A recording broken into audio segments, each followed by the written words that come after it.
Hello everybody, welcome back to Sports Federation TV. Fantastic chat that we had there with Willie van Deventer from Tug of War. Right, as I said to you earlier on, we were going to be introducing our new presenter, and with me now is Lenyukta Chetty, is going to be my co-presenter this evening. Lenyukta, welcome to Sports Federation TV. Thank you, JP. I'm Lenyukta Chetty. I'm very happy to be here. You're watching Sports Federation TV. Your first time on TV? Yeah, well, I was here as a guest. Oh, you've been on as a guest before? Yes. Okay, now you're on as a presenter.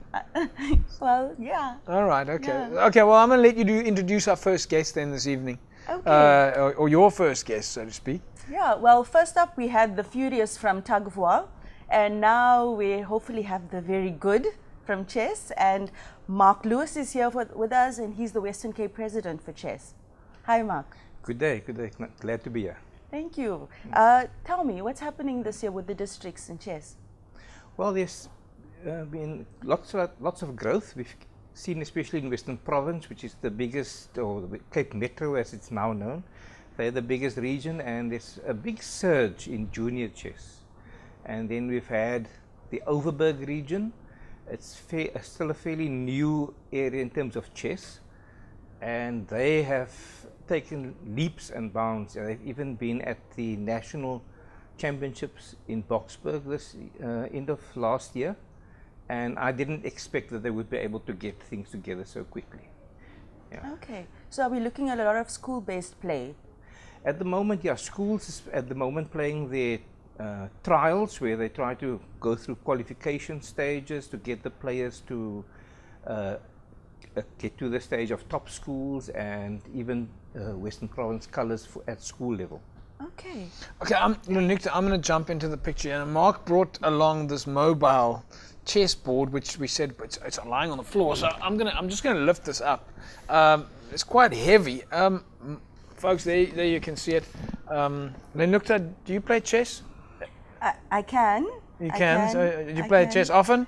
No, not as often Not really. as I should have. Mark, just tell us what am I holding up here, which I thought was going to be light, but is very heavy. Yeah, well, this is what we use when we do chess coaching. When we coach bigger groups, we use this as a demo board. The pieces are magnetic, so it's easy for a coach. It just hangs up in the classroom, and we can move the pieces around and use the chess pieces to demonstrate certain skills and certain tactics. So tell me, what age group are we trying to teach the children to start play? We start normally from grade 1 already in some schools, and it is recommended nowadays that you have all your grade 1s to 3s all play chess, irrespective of what the outcome is. That we try to get them all to understand the concepts of chess, so that it can also stimulate other areas, like it stimulates lateral thinking, stimulates pattern recognition, lots of other skills which the children will use in other areas of their life skills, basically. Okay. Mark, we've got a couple of pictures that has come in here. I think you guys probably sent it in. Tell us about this. What are we seeing on screen here now? Yeah, that's our inter-regional championships, which was done at UCT about a year ago, and you can see it's quite a large contingent of young players that's coming through and playing against senior players. We had at our inter-regional championships, we probably had easily about 6 to 8 teams competing against all other regions in South Africa. So the SA Junior Chess Championships happened recently. Yeah, it happens normally in December of every year, and Western Province, or Cape Metro still, is considered the strongest region in South Africa. They normally provide the most winners. There you can see quite a large group of them came through. That was the winning contingent.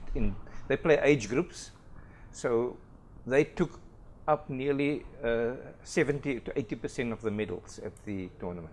Yeah. So let's talk stereotypes. Chess players are usually associated with the nerds amongst us, the book guys, the intelligent ones, the super intelligent ones. How true is that, or do you see a lot of variety of personalities and people in the sport? The super intelligent, yes, I can agree with that. But nerds, I think you get chess players on every level. I know players that's playing that does karate, that does they're at all levels. I mean, our chief director, for example, I don't consider him much of a nerd, but he's a chess player. In fact, there we see some of your super nerds on. Yeah, there you can see that was at the National Club Championships, and that was at that stage the current club championship. That's the Steiners Chess Club. Mark, how many athletes? In this case, we're talking athletes. How many athletes do you guys get on average into a competition? On our junior tournaments at the South African Junior Championships, there's easily about 2,500 players participating. And the interesting thing with chess is everyone takes part in the tournament until the end of the tournament. So they start at, say, it's over a period of 5 to 7 days. They will start game 1 and they'll all end game 10 or game 11. But that's quite interesting. I mean, if you're saying that you've got 2,500 Lenyukta, you can imagine 2,000, 3,000 people in a room. It must be a pretty big room. Yeah, we're running out of venues at the moment. Where do you do it? Where do you? UCT is basically one of the few UCT venues because we're using their sports center.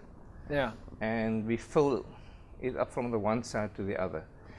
Yeah. Yes. So at these championships, will you get a 12-year-old playing a 35-year-old, for example? In certain And how are events, they yes. graded? When we have our SA Open Championships, the national tournament which takes place in June, July of every year, there we can have from a 7-year-old, even younger possibly, playing against an 8-year-old. Because chess is not restricted by your age really, it's dependent on your mental capacity, on your energy.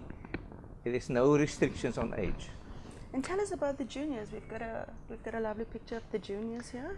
Yeah, this was the winners at the Steiners Chess Club. They're celebrating 40 years this year. It's their anniversary, the 40th anniversary, and they're very strong at encouraging juniors to participate. So Mark, where to now for chess? What's the next big event now? We have now Cape Town Chess Club is having their 130th anniversary. It's the oldest chess club in the Southern Hemisphere. So they, in the week of the 19th, they'll be having a week-long program to celebrate the 130. I think it could be 130 years. Yeah. 130 years old. Yeah. All right. The president is David Luckman, which was previous president of Western Province. And then thereafter, there's the Steinitz event in April. And there's a few other events in West Coast and in Stellenbosch as well. All right, Mark, I'm going to say goodbye and I'm going to love and leave you. And I'm going to let Lenyukta say goodbye as well. And I'm going to say from my side, thanks for joining us on Sports Federation TV. We love the fact that chess is such a big sport in Cape Town, Western Cape. It's doing fantastic. You're getting amazing international results. And from my side, thanks for joining us on Sports Federation TV. Thank you very much. It was good to be with you. Thank you. After the break, we'll be chatting to Alan Barnes from Western Province Athletics. Thank you.